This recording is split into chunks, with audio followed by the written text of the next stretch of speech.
नमस्कार सगळ्या शेतकरी बांधवांना. आपला आता हा तायवान पिंक पेरूचं प्लॉटचं सगळं व्यवस्थित फोमिंगचं काम झालेलं आहे. महत्त्वाचा विषय मी घेऊन आलेलो आहे. 2 ऑगस्ट 2026 येत्या रविवारी पेरूचं 26वे मार्गदर्शन शिबिर माझ्या मळ्यामध्येच रुक्मिणी फार्म इथंच आपलं असणार आहे. तर सगळ्या शेतकरी बांधवांचे बऱ्याच जणांचे फोन पण आलेले होते, ज्यांना पण पेरू शेतीची लागवड करायची आहे.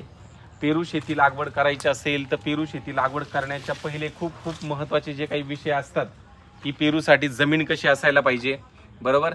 पेरूमध्ये नक्की आंतर पेरूचं कसं असायला पाहिजे. आता हे जे आहे अंतर नक्की किती ठेवायला पाहिजे, 2 लाईनमधलं अंतर किती असायला पाहिजे, 2 झाडांमधलं अंतर किती असायला पाहिजे, पेरूच्या जाती कोणकोणत्या असतात, बरोबर. पेरूची लागवड पद्धत कशी असते, पेरूमध्ये कोणकोणत्या प्रकार जे असतात ते आपल्याला बघायला मिळतात, बरोबर. त्याच्यानंतर छाटणी कशी करायची, फोमिंग कसं करायचं, कोणत्या प्रकारची औषधं असतात, त्याच्यानंतर कोणत्या प्रकारचे रोग येतात, बरोबर. फोमिंग कशा प्रकारची करायची असते, बरोबर. ह्या सगळ्या गोष्टींचं पूर्ण माहिती सकाळी 10 वाजेला प्रोग्राम चालू होतो.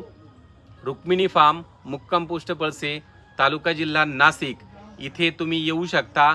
ज्यांना कुणाला यायचं असेल मी एक नंबर टाकेल तुम्हाला, बरोबर. त्या नंबरवरती कॉल करा, पहिलं बुकिंग करा, मगच या. कारण की 6 तासाचा आपला कार्यक्रम असणार आहे. त्याच्यात सगळ्या गोष्टी, जेवण, नाश्ता वगैरे, चहा सगळं असणार आहे. कोणतीही शेती करताना पहिले अभ्यास करा, अभ्यास करूनच शेती करा, डायरेक्ट शेती करू नका.